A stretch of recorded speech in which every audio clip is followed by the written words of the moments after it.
بسم الله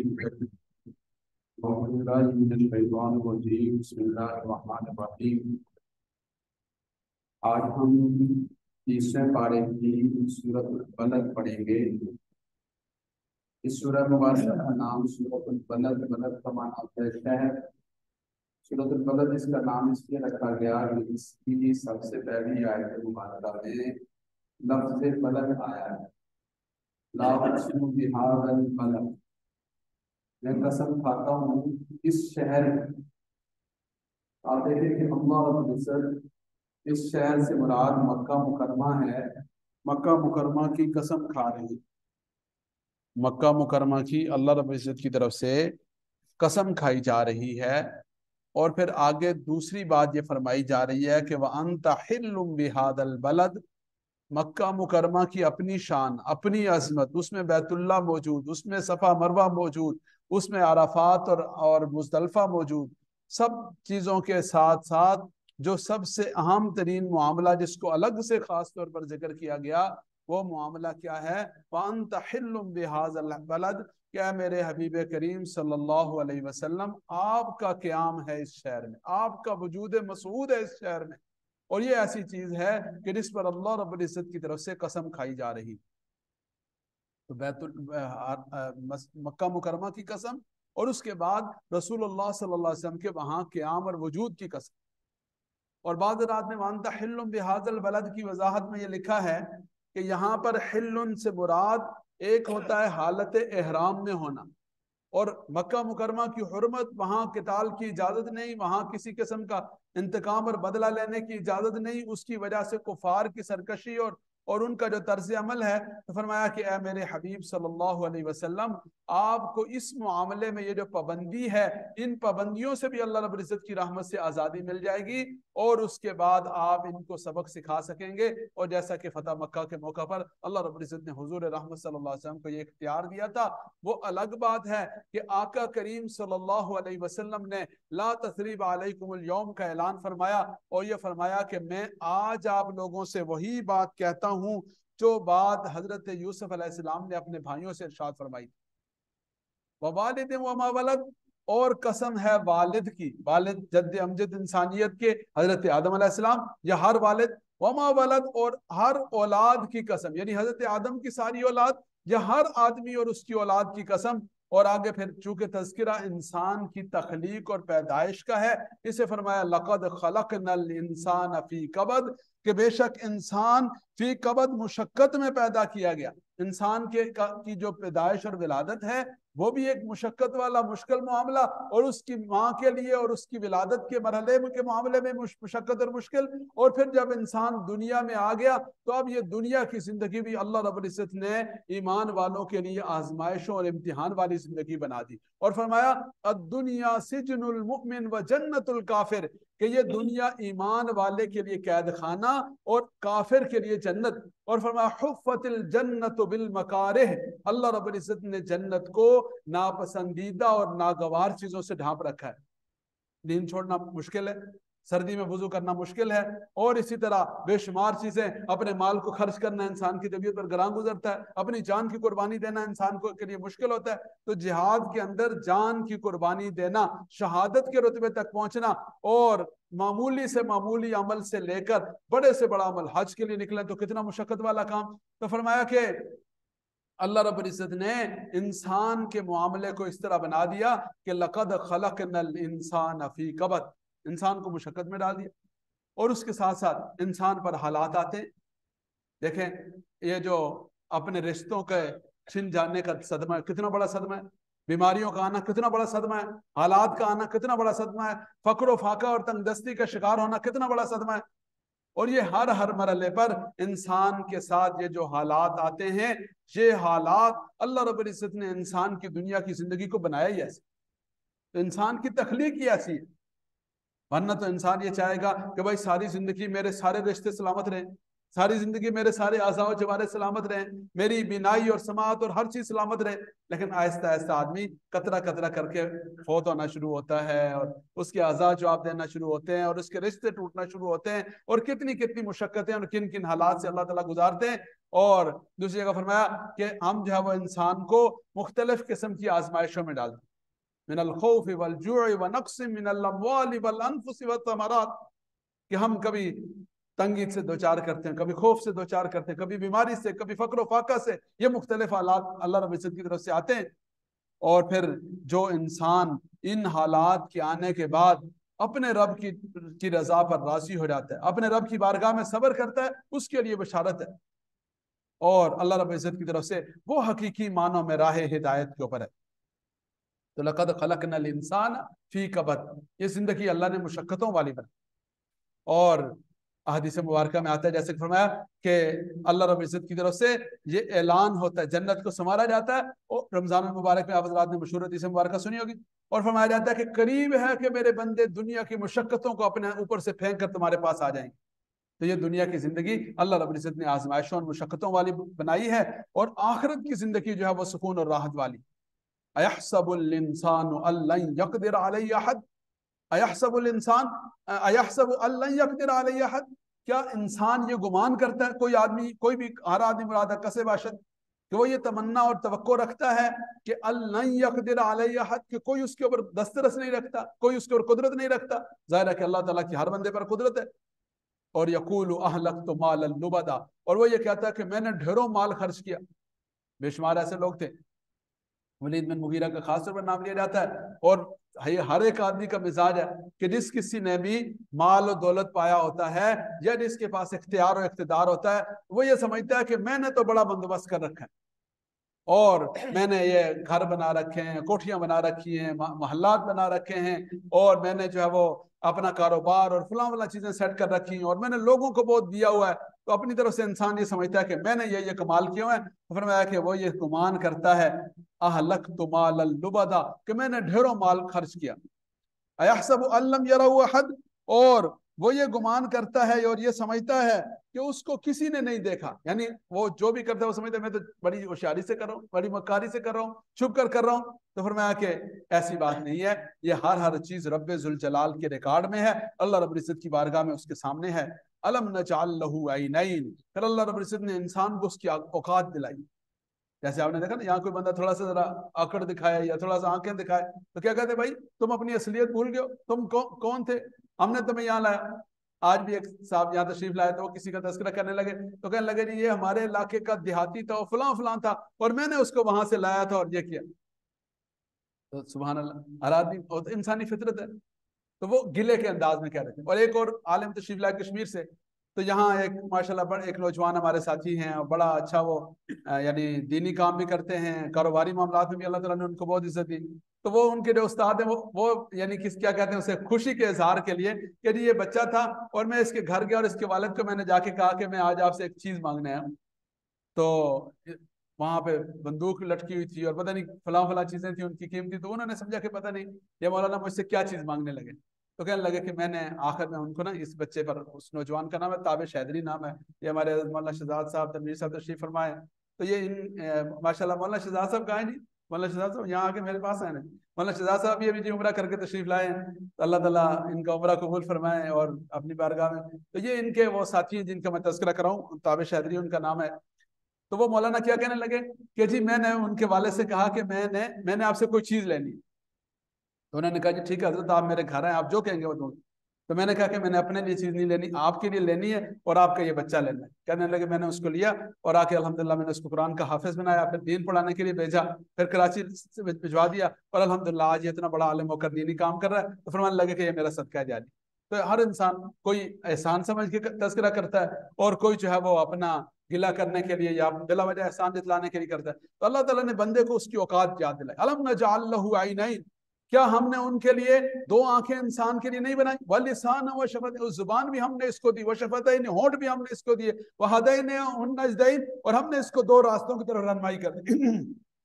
یعنی دو راستوں سے مراد یہ ہے کہ ہدایت کا راستہ بھی اور گمراہی کا راستہ۔ اور بعض رات نے فرمایا کہ انسان کے جو شروع میں غذا اور خوراک کا بندوبست ہے، اللہ رب العزت نے اس کا بھی تذکرہ کیا، ظاہر ہے وہ بھی ایک تذکرے والی چیز ہے، لیکن بڑے بلیغ انداز سے، کہ بڑے ملفوف انداز سے اس کا بھی تذکرہ ہوا۔ فَلَقْتَحَمَ الْعَقَبَةَ، پھر یہ گھاٹی میں کیوں نہ گھسا؟ تو یہ گھاٹی میں گھسنے سے مراد بعض رات نے فرمایا کہ یہ ہے کہ یہاں پر اس سے مراد یہ ہے کہ جب آدمی کسی دشمن سے بچنے کے لیے کسی ایسی وادی میں کہ جس کے دونوں طرف پہاڑ ہوں اور وہ محفوظ جگہ ہو، تو یہاں پر اس عقبہ کا تذکرہ ہے کہ جس کے ذریعے سے آدمی دشمن سے بچ جائے، جس کے ذریعے سے آدمی حالات سے بچ جائے. اور چونکہ آگے قرآن کریم نے خود بخود اس کی وضاحت کر دی، وما ادراک ما العقبہ، اور اس کو کیا خبر کہ وہ گھاٹی کیا ہے، فک رقبہ. آگے اس کی بتایا کہ یہ اعمال ہیں، اور یہ اعمال ایسے ہیں کہ جیسے دنیا میں آدمی کسی گھاٹی میں جا کر پہاڑوں کے دروں کے ذریعے سے اور ظاہری اسباب کے ذریعے سے اپنے آپ کو دشمن سے بچانے کا انتظام کرتا ہے، ایسے اللہ رب العزت کے غیظ و غضب سے اور اللہ کی ناراضگی اور جہنم سے بچنے کا راستہ یہ ہے کہ فک رقبہ. پہلا کام کیا ہے کہ فک رقبہ، اس نے غلاموں کو آزاد کیوں نہیں. عقبہ کیا چیز ہے؟ فک رقبہ، غلام کو آزاد کرنا ہے. او اطعام فی یوم ذی مسغبہ، یا ایسے دن میں کھانا کھلانا کہ جو بڑا مشقت والا دن، بھوک والا دن. او اطعام، یا کھانا کھلانا، فی یوم، ایسے دن میں، ذی مسغبہ، جو بھوک والا دن ہے، یعنی جب آدمی کو کھانے کی ضرورت ہے ایسے موقع پہ کھانے کا بندوبست کرنا. جیسے کل کی نشست میں آپ حضرات کے سامنے تذکرہ کیا کہ کھانا کھلانا یہ ایک ایسا عمل ہے کہ جو اللہ رب العزت کی بارگاہ سے، اللہ رب العزت کی رحمت سے الحمدللہ اللہ تعالیٰ جن اپنے خوش نصیب بندوں کو یہ توفیق نصیب فرماتے ہیں، یہ قسم کا خدائی کام ہے. اللہ اپنے بندوں کو توفیق نصیب فرماتے ہیں. اور مولانا تنویر صاحب کے پیچھے رہ گئے، مولانا تنویر صاحب اب بھی آ گئے ہیں نا یار.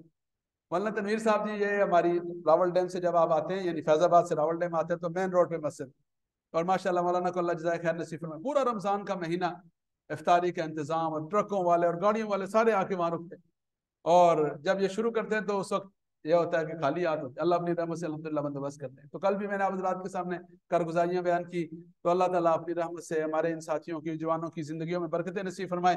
ماشاءاللہ ایک سے ایک ہمت کرنے والے، اور اللہ تعالیٰ کی رحمت سے ایمان اور یقین کے ساتھ کھڑے ہونے والے اللہ تعالیٰ اپنی بارگاہ میں قبول فرما لیں. او مسکینا یتیما ذا مقربہ، پہلا کام کہ ایسے بھوک اور فقر و فاقہ اور تنگی کے دنوں میں کھانا کھلانا، یہ ایسا کام ہے کہ جو آدمی کو ہر طرح کے برے حالات سے، دنیا کے برے حالات ہوں یا آخرت کے برے حالات ہیں، ان سے بچاتا ہے. فرمایا کہ صدقہ دو، صدقہ آدمی کو بری موت سے بچاتا ہے. فرمایا صدقہ دو اس لیے کہ صدقہ دینے کے بعد جو مصیبت ہے وہ اس سے آگے نہیں بڑھ سکتی، یعنی اللہ رب العزت کی رحمت سے مصیبت سے حفاظت ہو جاتی ہے. فرمایا صدقہ دو، یہ تمہارے بیماروں کا جو ہے علاج ہے، شفا کا اللہ رب العزت نے اس کو ذریعہ بنایا. یتیما ذا مقربہ، اور یتیم جو قرابت دار ہو. او مسکین ذا متربہ، یا ایسا مسکین جو ذا متربہ خاک آلود، یعنی آپ نے دیکھا نا کہ بعض لوگ ایسے حالات میں ہوتے ہیں کہ خاک نشین ہوتے ہیں اور کوئی ان کا پرسان حال نہیں ہوتا، لیکن بعض لوگوں کا اللہ رب العزت کی بارگاہ میں ایسا مقام و مرتبہ ہوتا ہے. اللہ کے حبیب صلی اللہ علیہ وسلم نے ارشاد فرمایا بعض لوگ ایسے ہوتے ہیں کہ جن کے بال پورا گندا ہوتے ہیں اور ان کا جو کپڑے ہیں وہ پھٹے پرانے ہوتے ہیں، لیکن اللہ رب العزت کی بارگاہ میں ان کا ایسا مقام ہوتا ہے، لو اقسم علی اللہ لابرہ اللہ، اگر کسی بات میں وہ اللہ کے نام پر قسم کھا لیں اللہ ان کی قسم کو پورا کر کے چھوڑتے ہیں. تو اللہ رب العزت کے ایسے بندے بھی ہوتے ہیں. ثم کان من الذین آمنوا، پھر وہ لوگ جو ایمان لائے، وتواصوا بالصبر وتواصوا بالمرحمہ، اور انہوں نے ایک دوسرے کو صبر کی تلقین کی اور ایک دوسرے کے ساتھ کو جو ہے وہ رحم کھانے کی اور حسن سلوک کی تلقین کی. تو یہ صرف خود صبر نہیں ہے، بلکہ سورہ عصر میں بھی یہ فرمایا اور سورہ 3 میں بھی یہ فرمایا، یہاں بھی یہ فرمایا. جا بجا یہ بات کہی جا رہی ہے کہ خود صرف عمل نہیں کرنا، دوسروں کو بھی اس پہ اپنے ساتھ لے جانا، دوسروں کو بھی ہمت کر کے کھڑا کرنے کے لیے آمادہ کرنا. ابھی رات میں نے تذکرہ کیا تو ماشاءاللہ آپ میں سے ایک ساتھی تذکرہ ان کیسے نہیں کرتا تھا کہ ان کا اجر ضائع نہ ہو جائے، تو اندر تشریف لائے اور فرمایا کہ جی میں انشاءاللہ العزیز ایک بچے کی کفالت میرے ذمہ ہے، اللہ تعالیٰ قبول فرما لیں. بھائی اب وہ بچہ جب پڑھے گا، جہاں تک پہنچے گا، اللہ تعالیٰ کی رحمت سے ان کے لیے صدقہ جائے. تو ہم ہر خیر کا کام خود بھی کریں اور کسی دوسرے ساتھی کو ساتھ شامل کرنے والے بن جائیں. اولئک اصحاب المیمنہ، یہ کون لوگ ہیں؟ میمنہ دائیں جانے والے، یعنی نجات پانے والے، جو وہاں پر کہیں گے ہاں مقرؤ کتاب، یہ دیکھو مجھے آج جنت کا پروانہ مل گیا، یہ میرا نامہ اعمال مل گیا.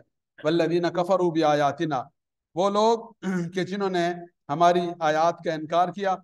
اولئک بآیاتنا هم اصحاب المشأمہ، وہ لوگ کون سے ہیں؟ نحوست والے لوگ، بدبختی ان کا مقدر ہے. اور حقیقی بدبختی فمن زحزح عن النار وادخل الجنۃ فقد فاز، جو جنت میں داخل کر دیا گیا وہ خوش نصیب ہے، اور جو جنت سے محروم ہو گیا وہ بدبخت ہے. علیہم نار مؤصدہ، اور ان کے اوپر ایسی آگ ہے کہ جو، یعنی جیسے آپ حضرات نے دیکھا نا کہ ایک عام آگ ہوتی ہے، تو وہ عام آگ بھی بڑی سخت ہے، لیکن وہ آگ کے جس کو بند کر کے، اور یہ جیسے ملوں وغیرہ میں ہوتی ہے یا یہ جو ویلڈنگ والوں کے پاس ہوتی ہے، تو اس کی جو آگ کی قوت ہے نا، حرارت ہے، وہ بھی زیادہ ہو جاتی ہے.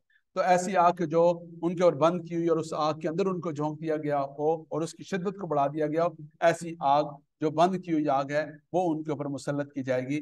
اور دوسری جگہ سورہ ہمزہ میں تطلع علی الافئدہ، دلوں کے اوپر جا کر وہ وار کرے گی۔ آپ حضرات نے دیکھا بجلی جب کرنٹ اللہ تعالیٰ سب کو بچائے تو یہ لگتا ہے تو سب سے پہلے یہ دل پہ وار کرتا ہے۔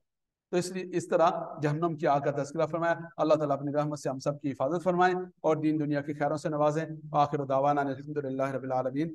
مولانا شہزاد صاحب دعا کروائیں گے انشاءاللہ۔ ماشاءاللہ ابھی عمرے سے تشریف لائے، ایک تو یہ خود عمرہ کر کے آئے اور دوسرا یہ ہے کہ میں نے 12 حضرات کے سامنے بھی تذکرہ کیا کہ انہوں نے نا جب نئے نئے یہ دورہ حدیث سے فارغ ہوئے تو انہوں نے حاجی رات کی خدمت کرنا شروع کی۔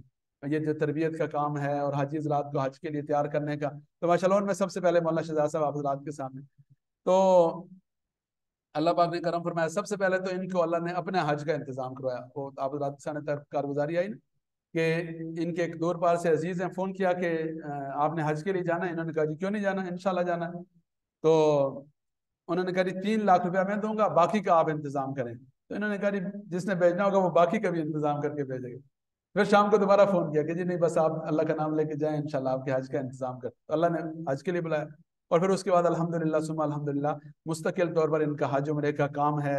ہمارے حج عمرے کے سفر کو بھی اللہ انہیں کو ذریعہ بناتے۔ تو اس دفعہ جب ہم گئے تو ہوا یہ کہ مولانا شہزاد صاحب کا اپنا بھی ویزا لگا ہوا اور ان کے بچوں اور گھر والوں کا بھی لگا ہوا، لیکن انہوں نے قربانی دی۔ ہمارا جو مری والا پروجیکٹ ہے اس کے بھی ماشاءاللہ یہ ذمہ دار ہیں اور اس پہ محنت کرتے ہیں۔ اللہ تعالیٰ اپنی بارگاہ میں قبول فرمائیں۔ تو انہوں نے وہاں پہ وہ اچانک سلائڈنگ ہو گئی تھی اور ہنگامی طور پر ہمیں وہاں پہ خرچہ کرنا پڑا، تو انہوں نے اپنا بھی اور جتنا قرضہ لینے کی گنجائش تھی وہ بھی لے کے ماشاءاللہ وہاں پہ لگا دیا۔ اللہ تعالیٰ قبول فرما لیں۔ تو پھر وہ ویزا لگا ہوا نہیں گئے، ہم مانگتے رہے یا اللہ اسی ویزے کے اندر کسی طریقے سے شہزاد بھائی کو اور ان کے بچوں کو بلا لیں۔ تو میں ابھی بھی اندر بات کر رہا تھا، میں نے کہا یار ہم اپنے حساب سے مانگتے رہے، اللہ تعالیٰ نے ان کے لیے رمضان کے آخری عشرے میں حرم شریف میں جانا لکھا ہوا تھا، تو ہم اپنی سطح کی مانگ رہے تھے، اللہ تعالیٰ نے اپنے درجے کا الحمدللہ کرم فرما دیا۔ تو الحمدللہ ثم الحمدللہ اللہ تعالیٰ ان کی جوانی میں علم عمر میں برکت نصیب فرمائیں۔ مری میں ایکسپریس وے پر سیرت کمپلیکس اور مسجد عائشہ کا جو پروجیکٹ ہے وہ انشاءاللہ مولانا شہزاد صاحب کر رہے ہیں، اور یہ ہمارے مولانا تنویر صاحب ہیں، ہمارے شروع سے جب انہوں نے دورہ حدیث کیا تو ہمارے ہاں پہلے 1 سال کا تخصص کیا ماشاءاللہ، یہ 27 رمضان میں بھی میں نے ان کا تذکرہ کیا تھا۔ اور پھر اس کے بعد ہماری جو ابو بکر مسجد کا جتنا سیٹ اپ ہے ماشاءاللہ مولانا تنویر صاحب چلاتے رہے اور اللہ جزائے خیر خوب محنت کے ساتھ کام کیا اور ساری چیزیں سیکھی سمجھی، پھر اللہ تعالیٰ نے اور آسانی فرمائی۔ تو یہ جو فیض آباد سے راول ڈیم آتے ہیں تو مین روڈ پر مسجد ہے، آپ حضرات گزرتے ہیں، میرے والد صاحب رحمۃ اللہ علیہ جب بھی گزرتے تھے تو وہاں باہر بچوں کی اور کبھی افطاری ہو رہی ہے اور کبھی کیا ہو رہا ہے، تو وہ دیکھ کے خوش ہوتے، فرماتے تھے کہ مولوی تنویر نے یہاں آ کر نہ ہر طرف باہر وہ بنا دیا۔ اللہ تعالیٰ ان کی زندگی میں اور باہر خیر نصیب فرمائے، اور اللہ تعالیٰ اور جتنے ساتھی بھی ہیں اللہ سب کی زندگی میں خیر اور برکتیں نصیب فرمائے۔ تو عظم اللہ شہزاد صاحب دعا فرمائیں گے۔ آمین الحمدللہ رب العالمین۔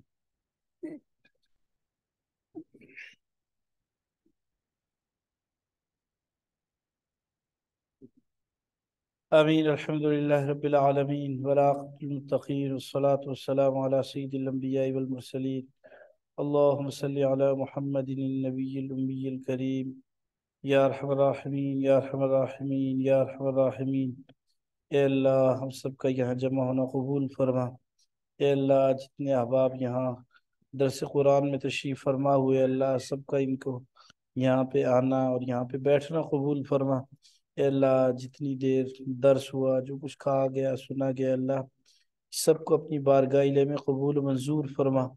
اے اللہ اس میں جو کمی کوتاہی ہے محض اپنے فضل و کرم سے اس کو معاف فرما۔ اے اللہ اس حاضری کی برکت سے سب کی مشکلات کو آسان فرما، سب کی پریشانیوں کو دور فرما۔ اے اللہ سب کے دکھوں کا مداوع فرما، جتنے بیمار ہیں سب بیماروں کو شفائے کلی نصیب فرما۔ گھروں اسپتالوں میں جو بیمار ہیں اللہ سب بیماروں کو شفائے کلی عطا فرما، پریشان حالوں کی پریشانیوں کو دور فرما۔ اے اللہ جتنے قرض دار ہیں سب کے قرضے کی ادائیگی کی صورتیں مقدر فرما۔ اے اللہ پیارے ملک پاکستان کو استحکام نصیب فرما۔ اے اللہ اس کی ترقی کے لیے کوشاں جتنے لوگ ہیں اللہ تو ان کی مدد اور نصرت فرما۔ اے اللہ جو لوگ اس کے خلاف سازشیں کر رہے ہیں اللہ تو ان کو ہدایت کاملہ عطا فرما۔ اے میرے مالک اس مدرسے سمیت جتنے بھی مدارس دینیہ ہیں، اس مسجد سمیت جتنی بھی مساجد ہیں اللہ سب کو یا اللہ سب کی بہاروں میں اضافہ فرما۔ اے اللہ مدارس دینیہ کی جو جو ضروریات ہیں اپنی غیبی خزانوں سے پورا فرما۔ دینی مدارس کے ساتھ تعاون کرنے والے جتنے معاونین ہیں دام درم سخن قدمیں جس انداز سے بھی تعاون کرتے ہیں، اے اللہ سب کے تعاون کو قبول فرما۔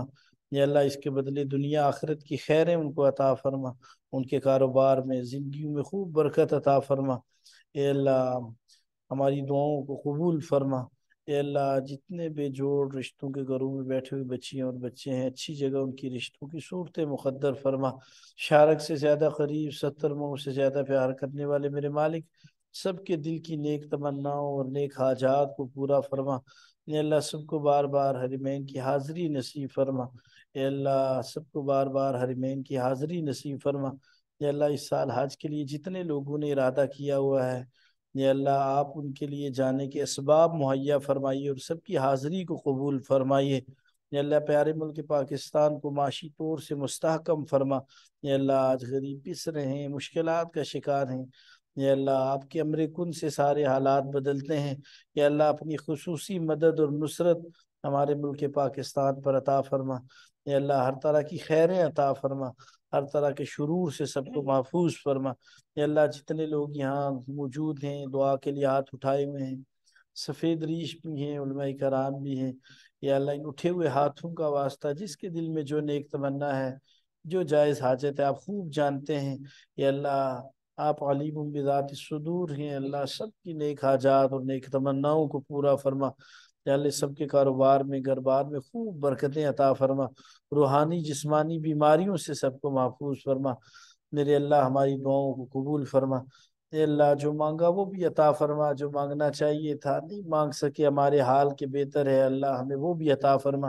اے اللہ ہماری مسجد امی عائشہ صدیقہ رضی اللہ تعالیٰ عنہ تعمیراتی کام جاری ہے، اللہ اپنے محبوب محب اور مخلص بندوں کو ہمارا معاون اور مددگار بنا۔ یا اللہ اس کو مرکزیت مرجعیت اور محبوبیت عطا فرما۔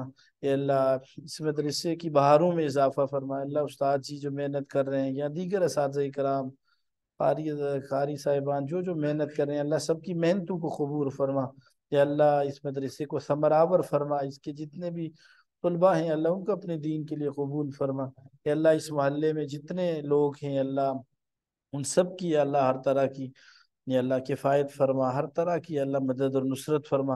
اللہم صلی علی محمد صلاة تنجینا بها من جمیع الاحوال والآفات وتقضی لنا بها جمیع الحاجات وتطہرنا بها من جمیع السیئات وترفعنا بها عندك اعلی الدرجات وتبلغنا بها اقصى الغایات من جمیع الخیرات فی الحیاة وبعد الممات انك على كل شيء قدیر۔